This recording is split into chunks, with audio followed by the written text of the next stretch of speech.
تو ارشاد فرمایا فک رقبہ، کسی بندے کی گردن چھڑانا وہ نیکی ہے جو نیکی جنت میں لے جاتی ہے۔ او اطعام فی یوم ذی مسغبہ، یا بھوک کے دن کھانا دینا، یعنی قحط ہو یا مہنگائی کا وقت ہو، اس وقت مال نکالنا نفس پر بہت شاق ہوتا ہے، لیکن بہت زیادہ اجر اور ثواب کا وہ باعث ہے۔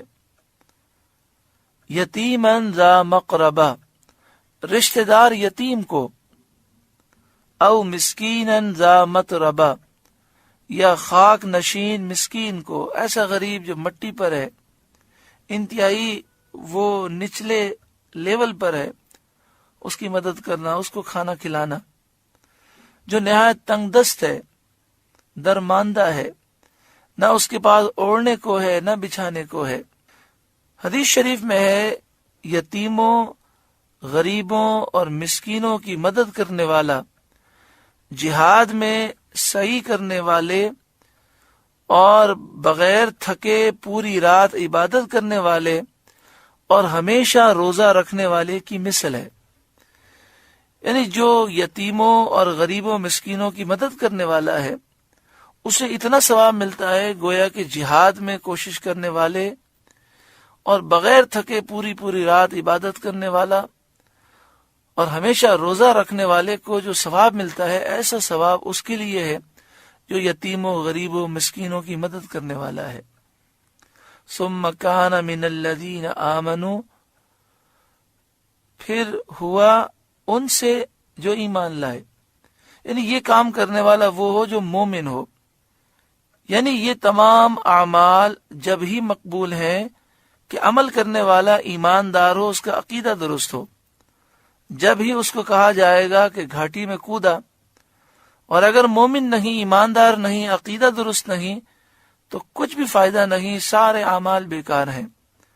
وَتَوَاصَوْا بِالصَّبْرِ، اور انہوں نے آپس میں صبر کی وصیتیں کی، گناہوں سے باز رہنے، عبادت کرنے اور ان مشقتوں کے برداشت کرنے پر جن میں مومن مبتلا ہو۔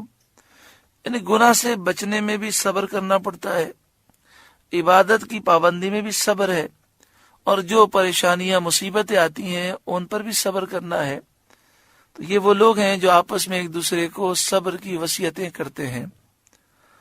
وَتَوَاصَوْا بِالْمَرْحَمَةِ، اور آپس میں مہربانی کی وصیتیں کی کہ مومنین ایک دوسرے کے ساتھ شفقت اور محبت کا برتاؤ کریں۔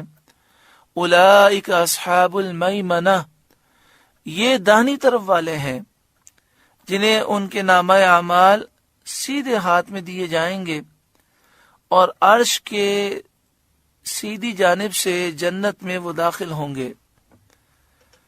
والذین کفروا بآیاتنا، اور جنہوں نے ہماری آیتوں سے کفر کیا، ہم اصحاب المشأمہ، وہ بائیں طرف والے ہیں کہ انہیں ان کے نامہ اعمال الٹے ہاتھ میں دیے جائیں گے، اور عرش کے بائیں جانب سے جہنم میں وہ داخل کیے جائیں گے۔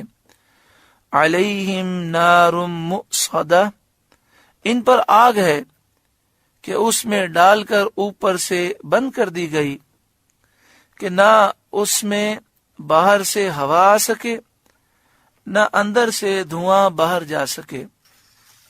سورہ بلد کا درس مکمل ہوا۔ اللہ تعالی اس سورہ مبارکہ کے نور سے ہمارے قلوب کو روشن و منور فرمائے۔